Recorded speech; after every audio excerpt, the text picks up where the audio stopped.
When I was in high school, my house was broken into. Luckily, me and my family were out of the house, and the way they got in is we just left the door unlocked. It was just stupid on our part. Someone walked right in, stole some money, some jewelry, and my PlayStation. Now, we were okay, and ultimately, financially, we recovered. But what did not go away was that uneasy feeling of being in a place where the safety, the sanctity of that place had been violated. And for me, I could never get that back. I still, at night, triple, quadruple check every lock in my house. Now, I'm not suggesting that you should live your life in a permanent state of fear that someone might break into your home, but you should never become totally complacent, because somewhere in the world, someone is having their house broken into. It's an unfortunate reality of living on this planet. Now, home invasions range dramatically from something like mine, where no one's home, to way more severe. And so what I've done for today's video is I have found the most terrifying home invasions that I've come across on the internet and ranked them in the top 5. But before we get into the top 5, if you're a fan of the strange, dark, and mysterious delivered in story format, then you've come to the right channel, because that's all I do, and I upload 3, 4, even 5 times every week. So if you're interested in that, I would encourage you to gently give the like button a hug, because honestly, the like button's been through a lot on my channel. It needs a break. Also, please subscribe to my channel and turn on all notifications so you don't miss any of my weekly uploads. All right, let's get into today's stories.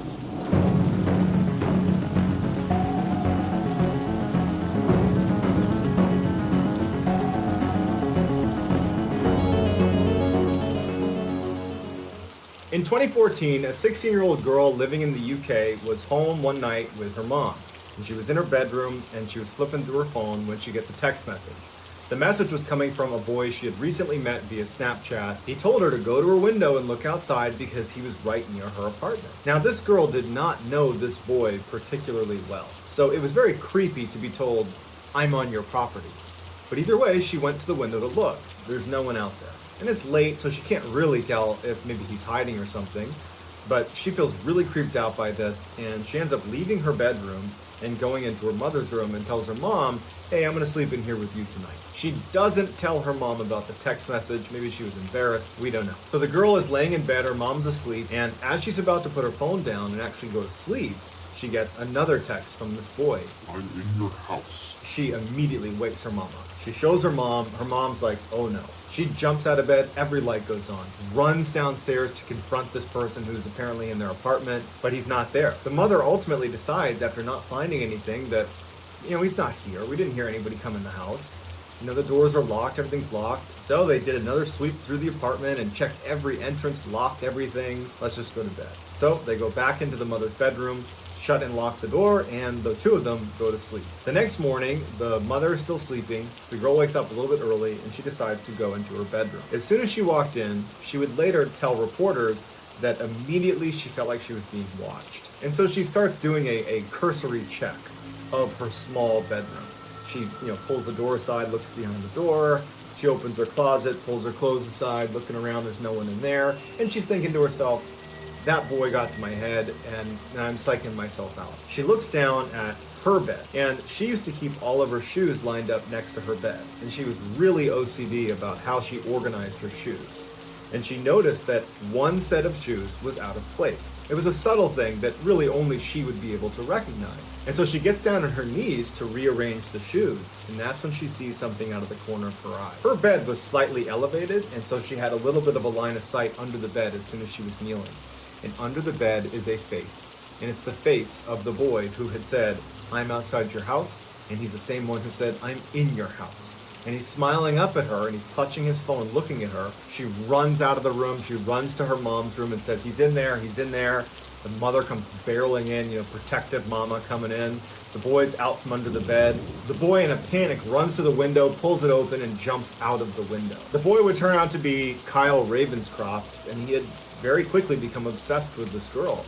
And he just wanted to be close to her. And so when she got that text message that was, "Hey, come look out your window," he was hiding.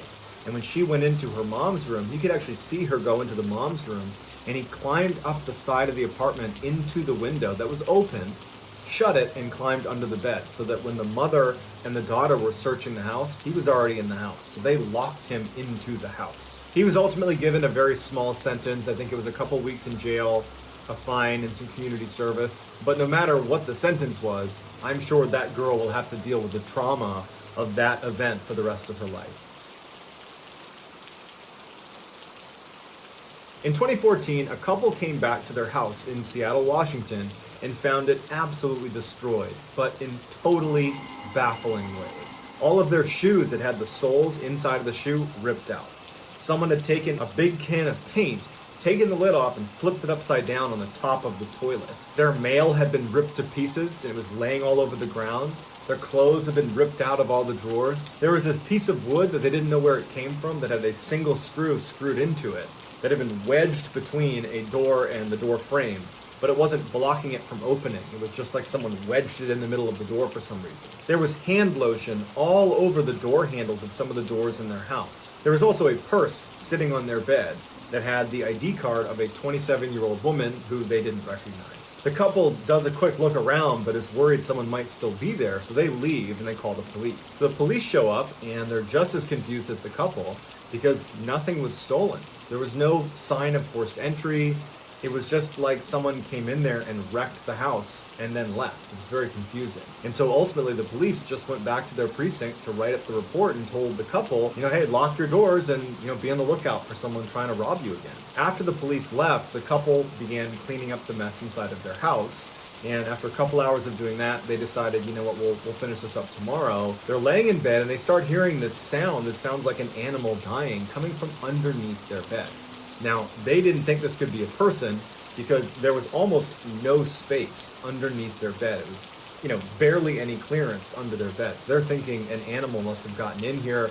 We had the doors wide open as we were cleaning stuff out. Maybe an animal got in here. They're like, no, we're not going to deal with this. They jump up and run out of the bedroom and call the police again. Police show up. They go into the bedroom, and there is a person underneath their bed, 90-pound, 27-year-old crazy woman who was high on meth, carrying a knife and a hypodermic needle. And she was under there burrowing a hole underneath the bed. She was the same woman that was on that ID card in the purse that they had found earlier. Her story was she climbed up the tree that was outside the window and jumped into the second floor window while the couple was gone. She ransacked the house for reasons we don't understand and then went under the bed. And there was so little clearance under the bed that the couple did not think to look under there for people. So that whole time they were cleaning up, she was still in the house. Luckily, she didn't get all the way through. Who knows what she would have done if she'd actually punctured all the way through. In 2017, a young college girl who was living alone in an apartment started to notice that something didn't feel right. In the morning, she'd get up and she'd open her fridge, and some of the food that she would leave in there, it appeared like there was less of it. A couple times she would wake up and she'd walk out into her living room, and one of the pillows would be in a different position or had even fallen off the couch. There was just little things happening in her apartment that collectively was actually pretty unsettling and was starting to scare her.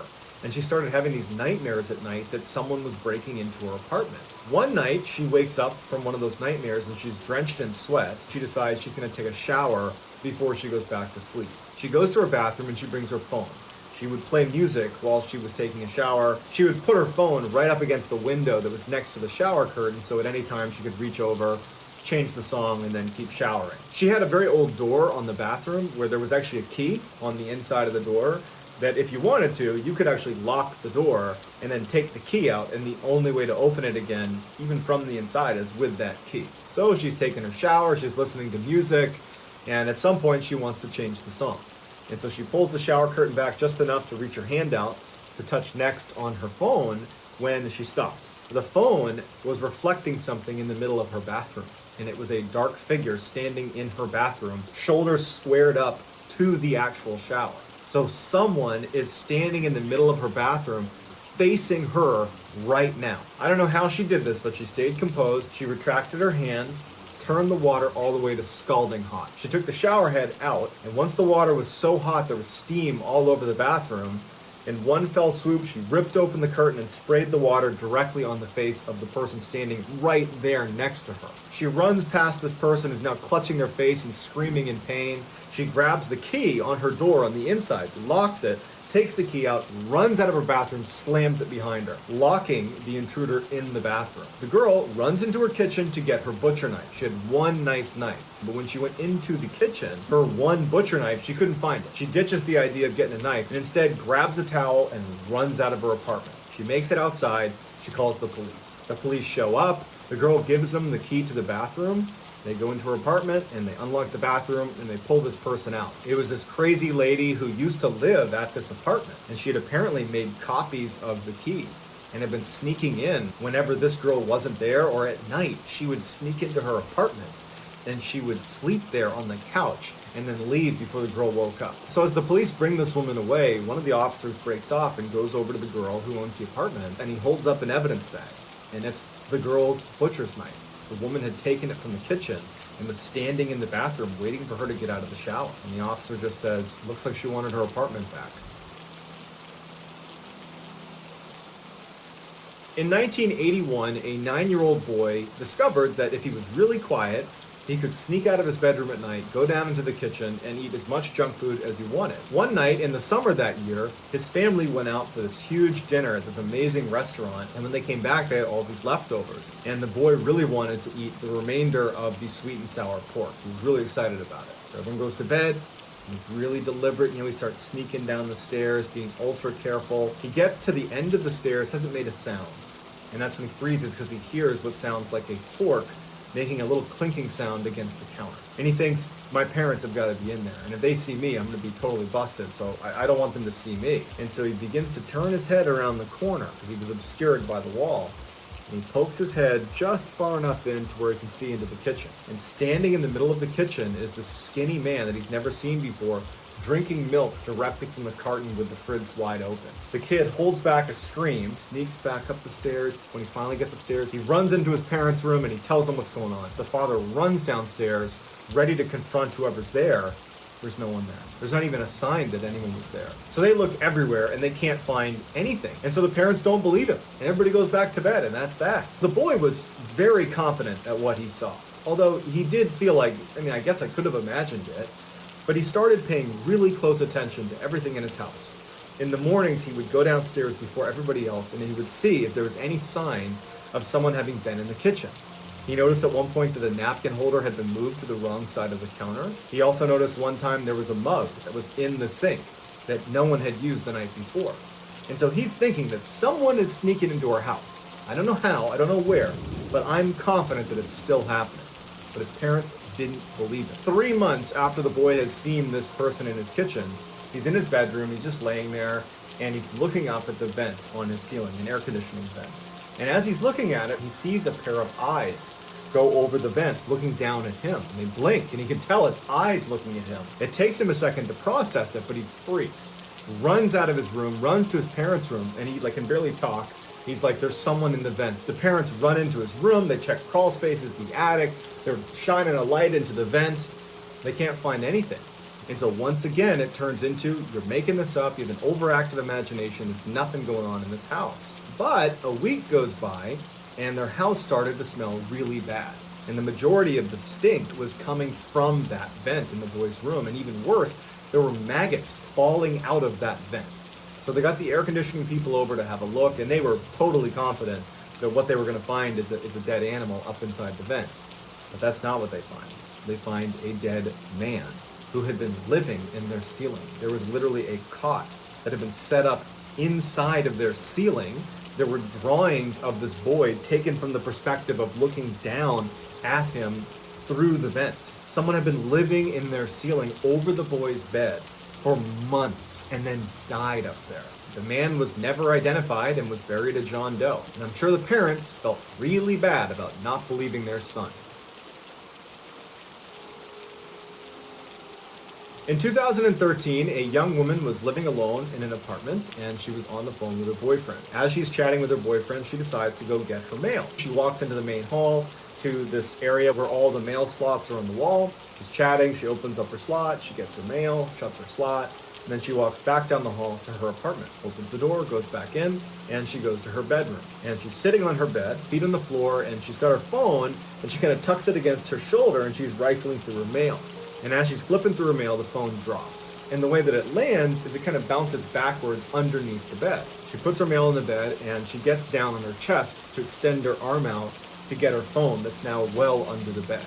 And as soon as she starts looking for the phone, she freezes and she stifles a scream. There's a man in the fetal position tucked against the far side underneath the bed, not looking at her. The girl stays composed. She gets her phone. She goes, "Hey, I'm going to take a quick shower. Let me call you right back." With her phone in hand, she walks right out, goes into her bathroom, which is right next door, shuts it, locks it, turns on the shower, opens her window, and jumps out. She was on the first floor.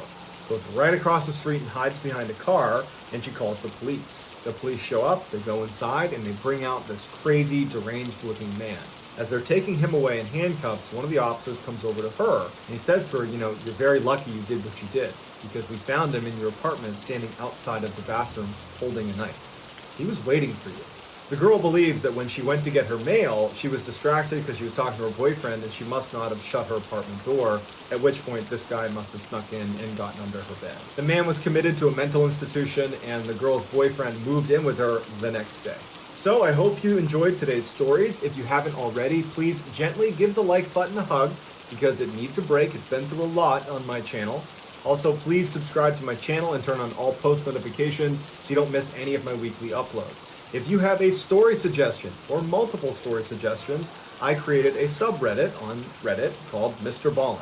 It's linked in my bio. You can just go right on there and drop your story suggestions in there. If I use something that you suggest, I will absolutely credit you. If you want to get in touch with me, you can direct message me on Instagram. My handle is johnballin416. Also, I'm very active on TikTok, where my handle is Mr. Ballin. So whether I see you on Reddit, Instagram, TikTok, here on YouTube, some combination of those, I just really appreciate your support. And until next time, that's going to do it, guys. Take care.